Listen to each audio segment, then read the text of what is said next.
Welcome back to our journey of Bible summary.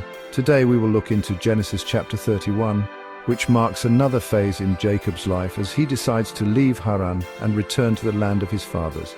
This chapter is filled with family tension, divine guidance, and the reaffirmation of God's covenant promises. Let's dive into this dramatic and faith-filled story. Over time, Laban's attitude toward Jacob changes. His sons grow resentful, accusing Jacob of stealing their father's wealth. Jacob notices Laban's hostility and realizes it's time to leave. God confirms Jacob's decision, saying, "Go back to the land of your fathers and to your relatives, and I will be with you." This reassurance strengthens Jacob's resolve to obey God's call. Fearing Laban's reaction, Jacob decides to leave without informing him. He calls Rachel and Leah to the fields to explain his decision. Jacob recounts how Laban has repeatedly deceived him, changing his wages 10 times, yet God has protected him and ensured his prosperity. Rachel and Leah, recognizing God's hand in the situation, agree to leave with Jacob. With their flocks and possessions, Jacob and his family set out for Canaan. However, unbeknownst to Jacob, Rachel takes Laban's household idols, an act that will later cause conflict. 3 days after Jacob's departure, Laban learns of it and sets out in pursuit with his relatives. After 7 days, he catches up with Jacob in the hill country of Gilead. Before Laban confronts Jacob, God warns him in a dream, "Be careful not to say anything to Jacob, either good or bad." This divine intervention prevents Laban from harming Jacob.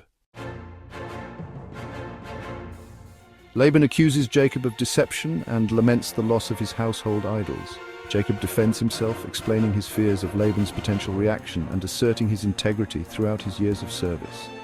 Jacob, unaware of Rachel's actions, invites Laban to search for the stolen idols. Rachel cleverly hides them in her camel's saddle and claims she cannot rise because of her condition, preventing their discovery.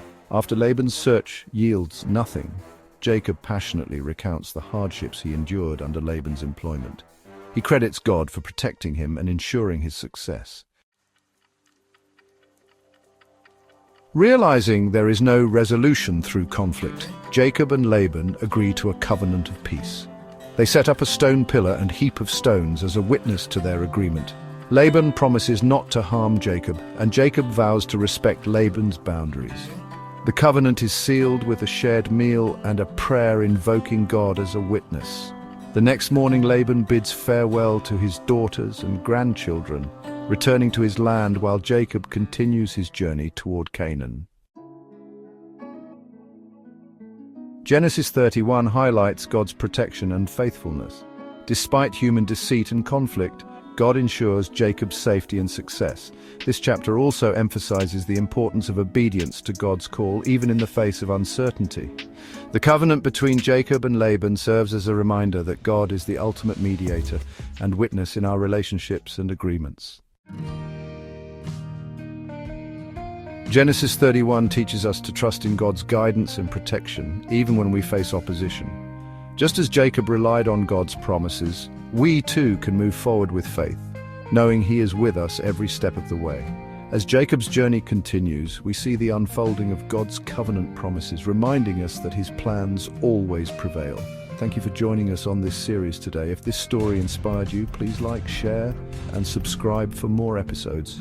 Until next time, may you walk confidently in the protection and promises of God.